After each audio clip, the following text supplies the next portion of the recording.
So we're absolutely delighted that today we are joined by Professor Stein Emil Vollset. So Professor Vollset is based at the Institute for Health Metrics and Evaluation at the University of Washington, where he leads the Future Health Scenarios Forecasting team. He's also been a professor at the University of Bergen, where he's held leadership positions at the Norwegian Institute of Public Health.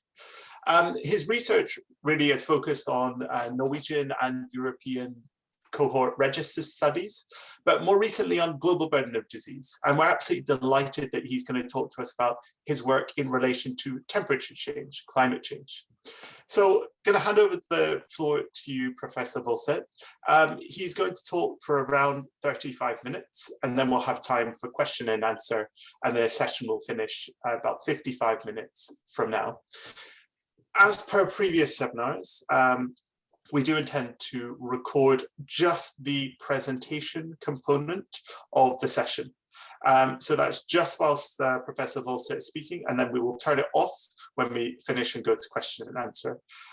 No one else's faces or details will be recorded in this. I hope that doesn't pose a problem to anyone here.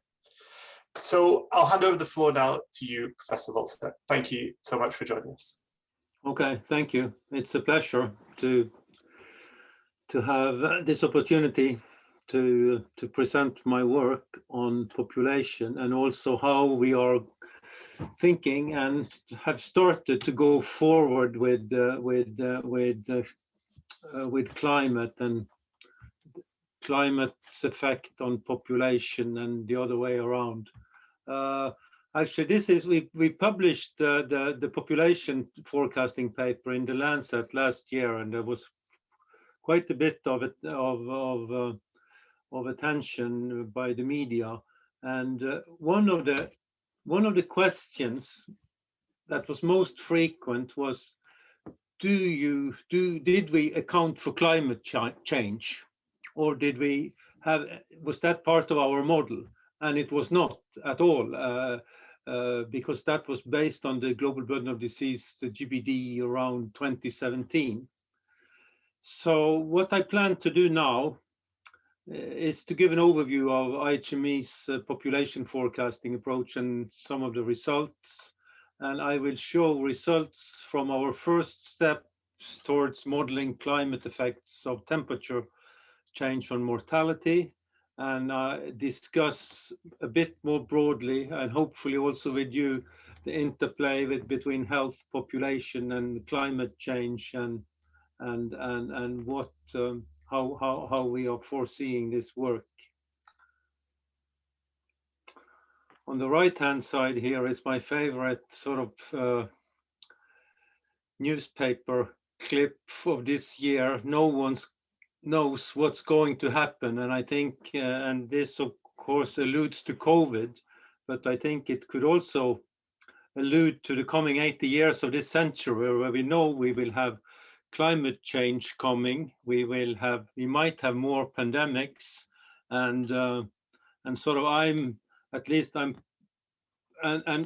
with what has happened with COVID, and also what is going to happen with climate, I think forecasting has turned more difficult. There are more challenges when we try to forecast that type of more unpredictable events. We will come back to that. This is the paper that came out in the Lancet a year ago soon, or in July last year. And I cannot give you a full, I have not planned to give you a full explanation of the forecasting framework, but I just point to some of what we do that is key to this talk. And one thing we do is that we have a reference scenario, which is what we, according to our models, is the most likely trajectory of the future. But we also add scenarios where we change important drivers of health. And for the population paper, we we constructed scenarios based on the main drivers of fertility, which in our work was female education and contraceptive met need. And we had a slower pace that was based on percentiles of change across past years and countries for both of these. And then we had 3 faster pace where contraceptive met need is increasing more rapidly in the past, and also mean years of education of women at the 85th and 99th percentiles of rates of change from the past. And we also have a SDG pace scenario where there is 100% met need for contraceptives and secondary education for all by 2030. Before I go into a bit more of details, I'll give you a big picture results of our population forecasts. In 1950, we were 2.6 billion people on the planet. Today, we are close to 8 billion. And according to our forecast, we will increase by 2 billion in the next 40-50 years and peak, and then decrease by 1 billion in the last third of the century to 8.8 billion in 2100. And the 1 billion increase between now and 2100 is made up of an increase of 2 billion in sub-Saharan Africa, which will from 1 to 3 billion, which still could be called a population explosion.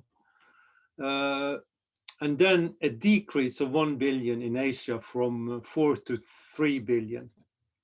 And some of you will know the United Nations forecast, and the big difference between us and them is actually it's not sub-Saharan Africa. They forecast an even stronger growth in Africa than we do, but they do not have the decrease in Asia, which is driven by India and China and many other countries in Southeast Asia and East Asia. This is just a graphical presentation of what I just told you. You see sub-Saharan Africa in red with a quite strong population increase, North Africa, Middle East likewise, and then South Asia and Southeast East Asia in green and orange. You can see the population decline and relatively stable population in the rest of the world.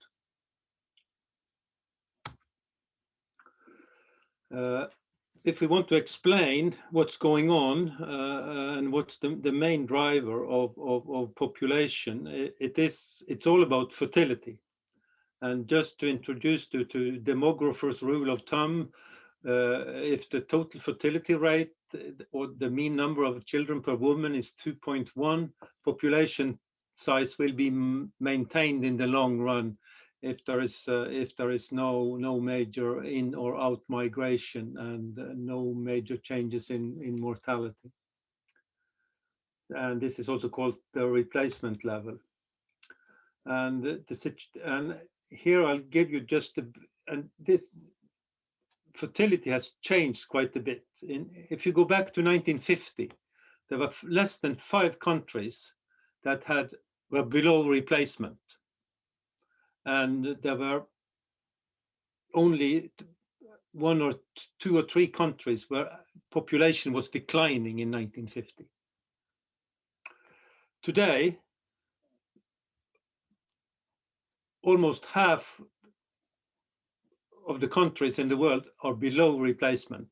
100 of 195 countries we modeled, and close to 30 countries have declining populations today. According to our forecasts, in 2100, around 180 countries will be below replacement, and close to 170 countries will have negative population growth in 2100.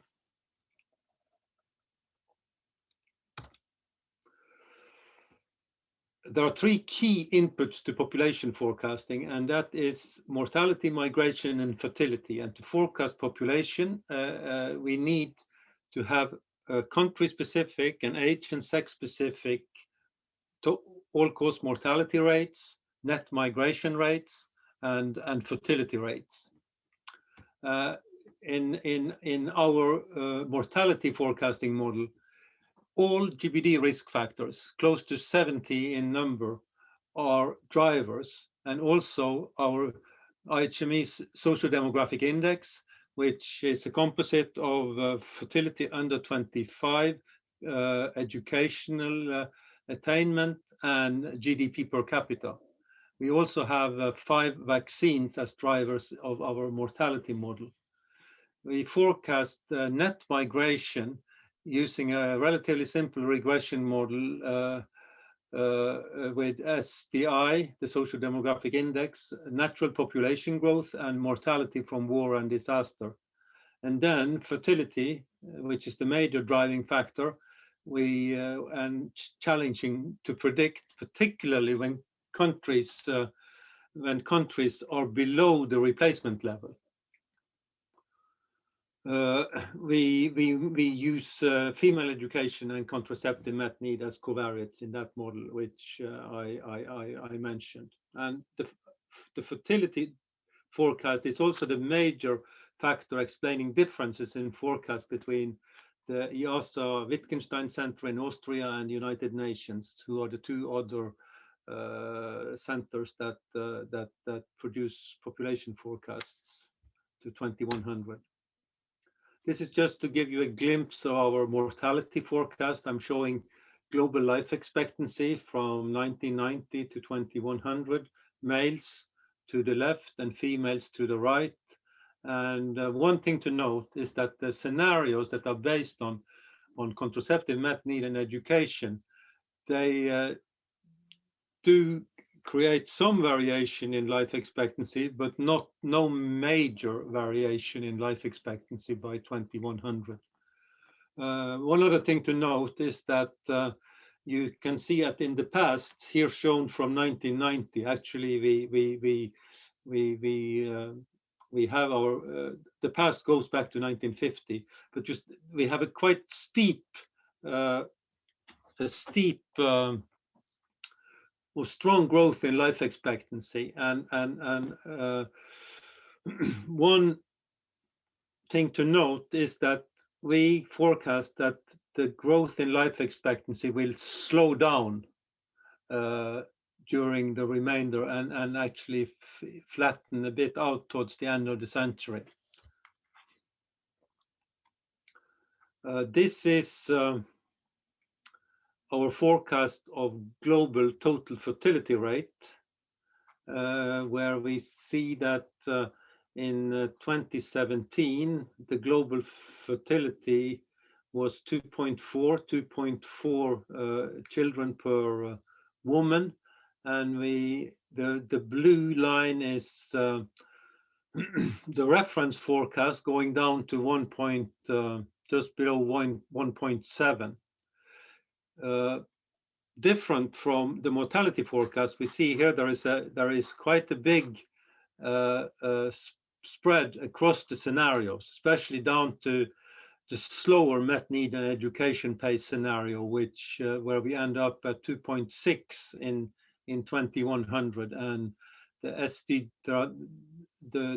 scenarios with faster growth in contraceptive met need and female education, they are not that different, but go down to 1.5 for the SDG scenario.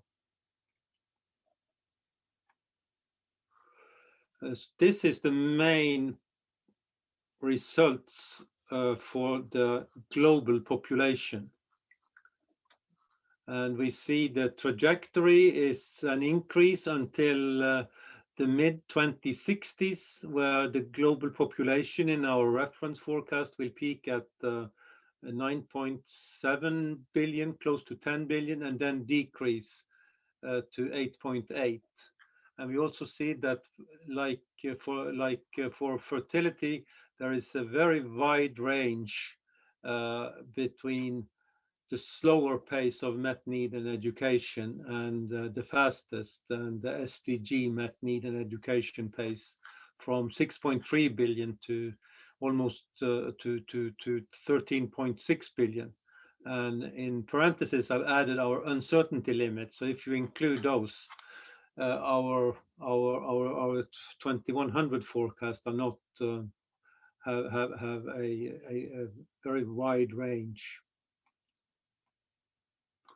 This shows our results for 10 of the largest countries in 2017 or 2100.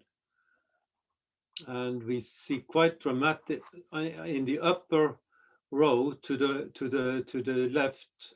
We see China, which have almost reached their peak and will decline by almost 50% between now and 2100.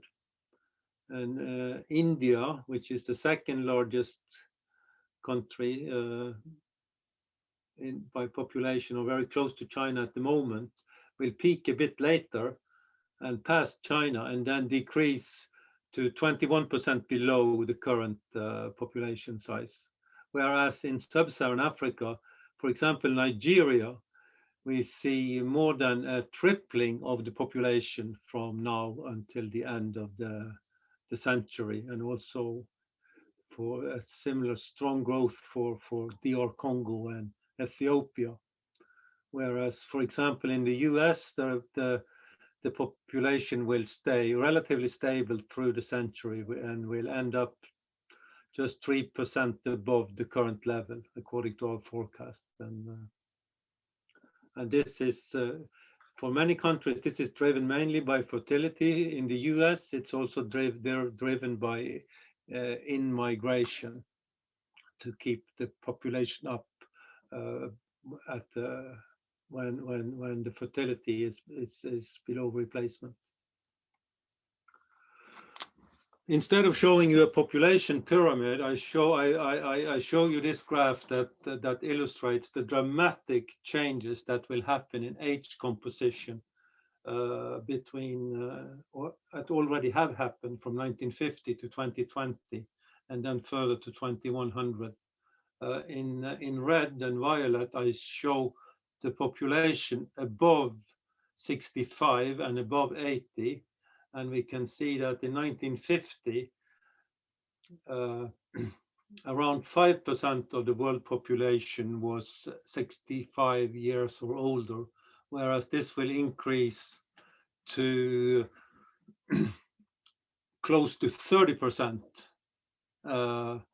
in 2100, with not that huge variation between world regions, here shown by sub-Saharan Africa to the left in each panel, then Asia combined, and the rest of the world, and then the global in the right column of each panel. And likewise, we see the decrease in young people less than 20 that were between around 45% of the population in 1950 and will be below 20% of the population in 2100. And we see that most of the aging will actually happen from now until 2060. So we are entering an era with rapid aging of populations, and of course that have important consequences for societies.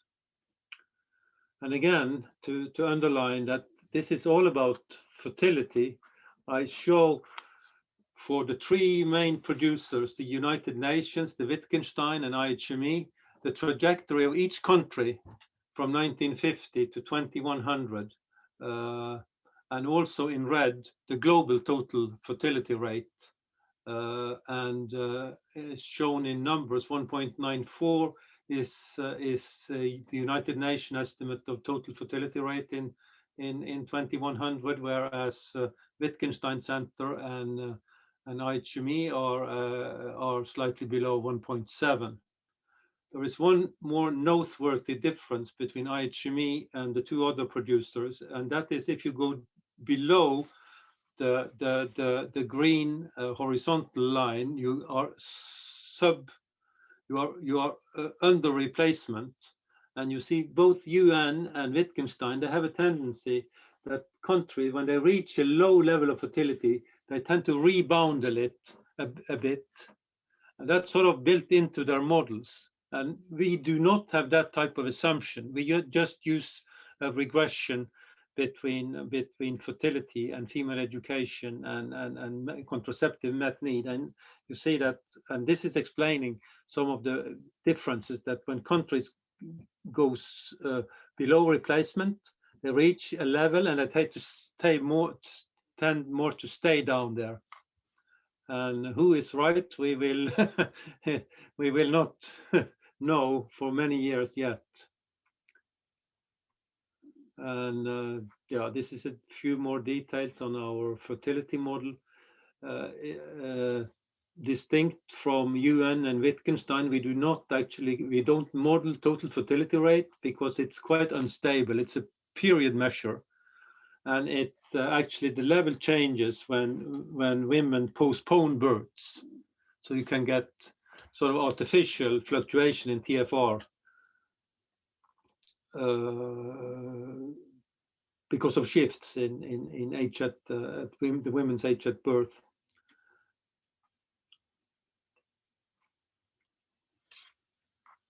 So, and we can explain about over 80% of the variability in cohort completed fertility by age 50 with our model. And the prediction of our model is with 16 years of education and 95% access to contraception, the fertility will be 1.4.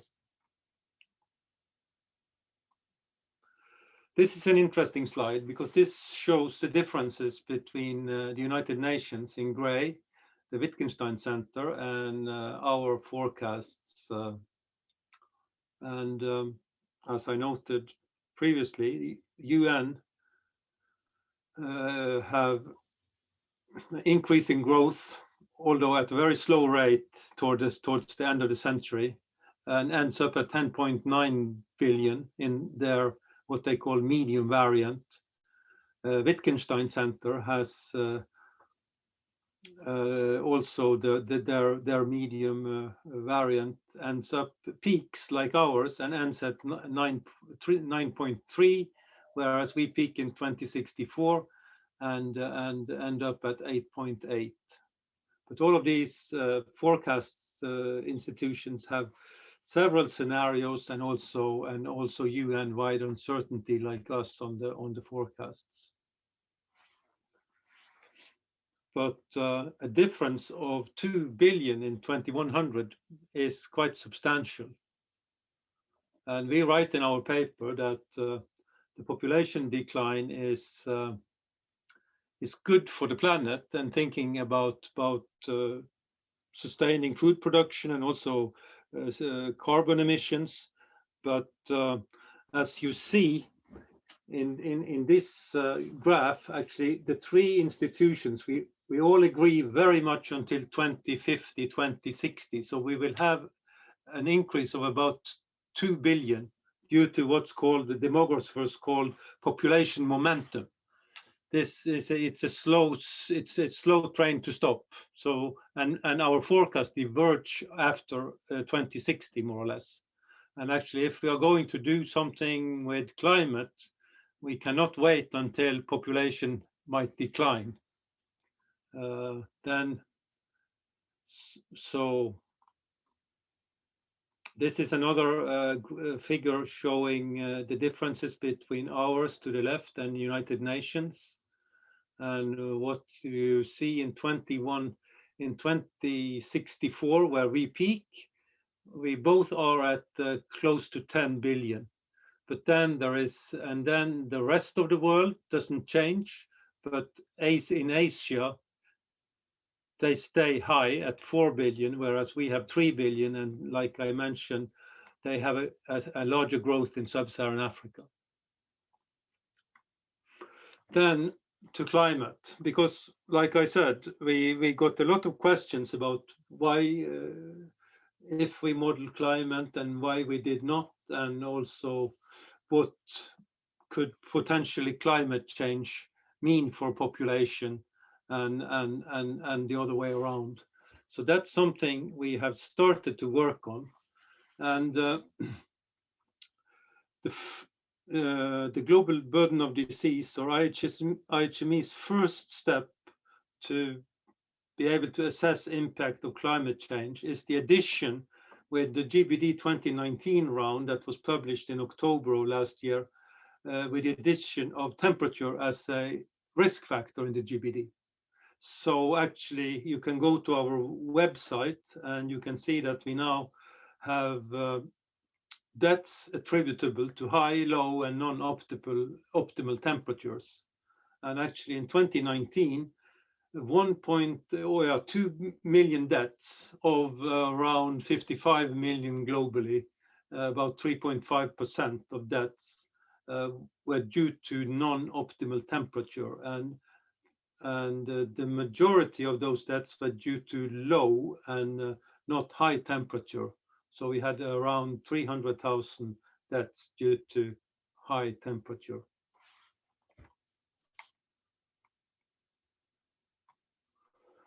This is sort of the analytical climate framework we are working on at the moment. We start with carbon emissions, and then assess effect on temperature and precipitation. And the resource tracking team at IHME, led by Joe Dielman, they use these data to actually to make projections for the agricultural portion of GDP, and which is climate sensitive. And then we use the GDP in our socio-demographic index, which is a main driver in our mortality forecasting model. So through that,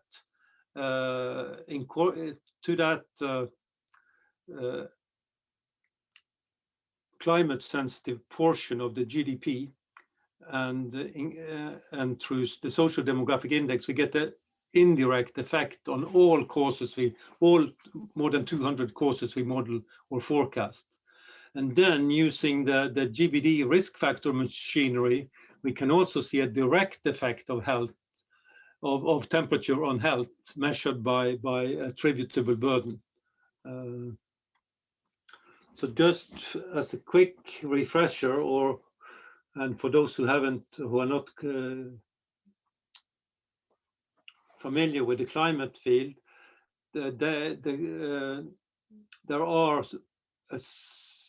some scenario frameworks. One is the shared socio-economic pathway scenarios, the SSPs.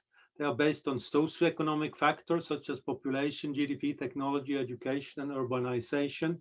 And there is a more physical RCP, representative concentration pathways, that was used for the IPCC report in 2014, where scenarios are based on assumptions about future greenhouse emissions and radiative forcing. And both of these scenario systems, they are associated with future temperature trajectories, but neither of them attach probabilities to the trajectories. So they don't say which is the most likely temperature in 2100, or what is the most likely trajectory of mean global temperature. And we need this to sort of to get climate into the IHME or GBD usual framework. So because of that, we have produced our own probabilistic temperature forecast based on a spline model using our Bayesian meta regression tool, Mr. BERT. And we model log CO2 emissions per capita as a function of a spline on log GDP per capita, a spline on agriculture share of GDP, and latitude. And using this, we can predict country annual emissions to 2100 and compute cumulative emissions, which we then use. And there is a linear relationship between cumulative CO2 emissions and temperature, which we use to produce our temperature trajectory with uncertainty. We also developed a couple of scenarios based on countries' pledges towards the Paris Climate Agreement. One is that, and both of these assume that each country fulfilled their pledges. And in the first one, which we call Paris Constant, annual emissions are kept constant then by country from 2030 to 2100. And then we have a Paris declining or Paris decreasing scenario where the countries likewise fulfill pledges, but annual emissions decline continues at a rate that is about 75% of the rate of change from 2020 to 2030. And this is how it looks, our forecast scenario, the one we see most likely, going up from around 35 gigaton to slightly more than 50 gigaton CO2 emitted per year globally. And we can see China in light blue, US, EU, India, Russia, and a few more large emitters of CO2, and then the rest of the world in yellow. And then we have the two scenarios where we see that the Paris constant is flat at around 32, 33 gigaton per year, and the decreasing scenario go down to less than 20 gigaton per year. When we translate this to cumulative emissions, we get a difference. We see that our forecast or reference scenario goes to about 4.8 teraton CO2 emitted by 2100, and the two scenarios are, our most optimistic Paris scenario is about 1 teraton less CO2 emitted cumulatively.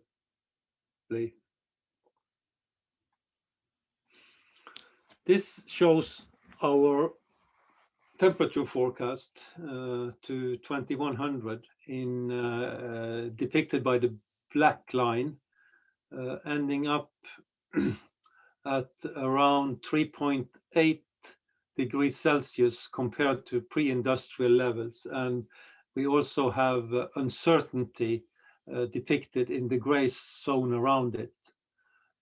We also show on this graph the two Paris scenarios in orange and violet. That is around slightly less and slightly more than 1 degree Celsius difference. And we also show here the temperature trajectories associated with the RCP 4.5 scenario and the 8.5 scenario.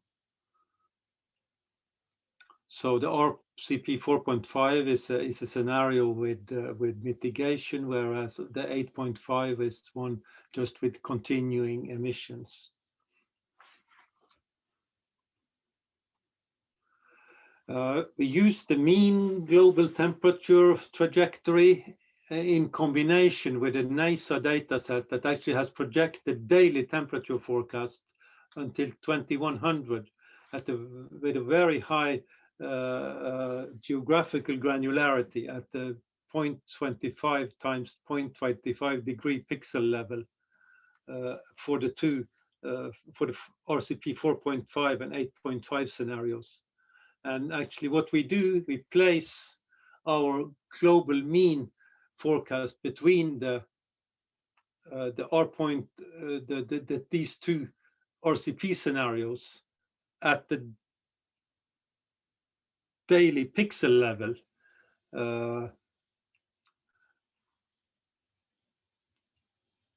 as they relate to the global level. And from this, we can use our GBD 2019 comparative risk assessment machinery, and which is a complicated machinery that I will not say much about in this talk, but then produce estimates of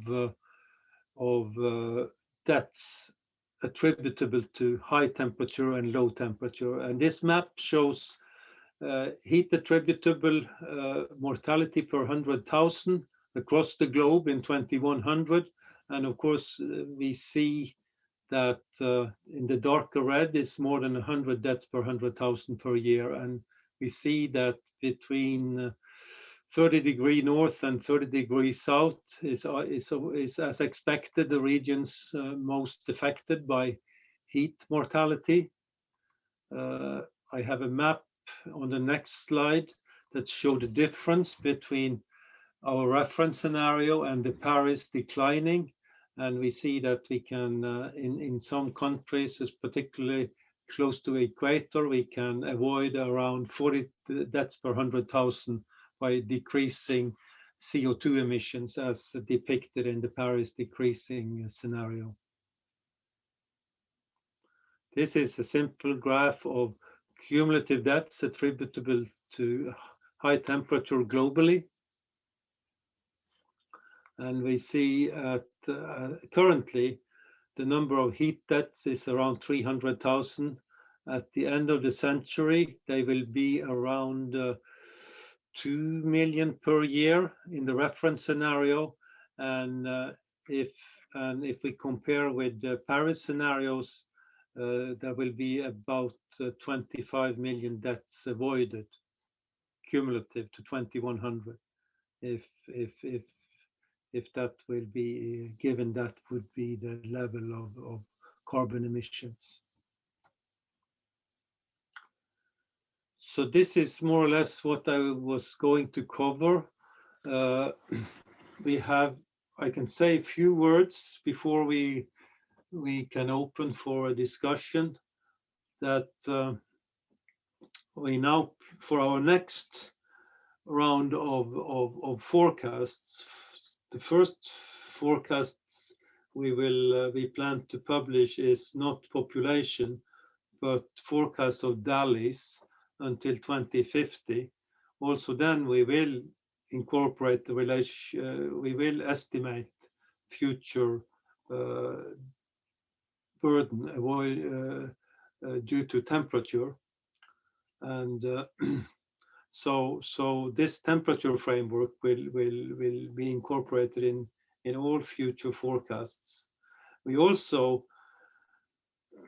aspire to capture health effects of climate change beyond the current temperature framework, which is based on mean temperature throughout the year. So it does not capture extremes of temperature like heat waves or very cold periods or minimum temperatures during colder periods. And we also expect climate change to affect us via droughts, storms, hurricanes, floods, and famine, and all sorts of extreme weather events, which we currently do not model, but we have plans for this. We are seeking fund because this will be a huge project if we were to do it. So it's one of the aspirations to not only do temperature and precipitation, but all sorts of extreme weather events, and also assess sea level rise together with extreme heat effects, which undoubtedly will have effects on migration, which is currently I would say it's a weak link in our forecasting model, because the data on migration globally is so poor for the past, and no one has very sophisticated migration models in their forecasting frameworks. But this is something, if we could collect data on the sub-national, at the local level, we hope to be able to capture some of this. For example, in India, there is a possibility that there could be quite a bit of internal displacement due to sea level rise, and also regions that will experience extreme heat. And I think IHME, I think we aspire and we are well placed to quantify the future interplay between climate, economy modeled through GDP and climate sensitive GDP and health. So with that, I welcome any questions and also perspectives that you think we are missing or I have not mentioned here yet. Thank you.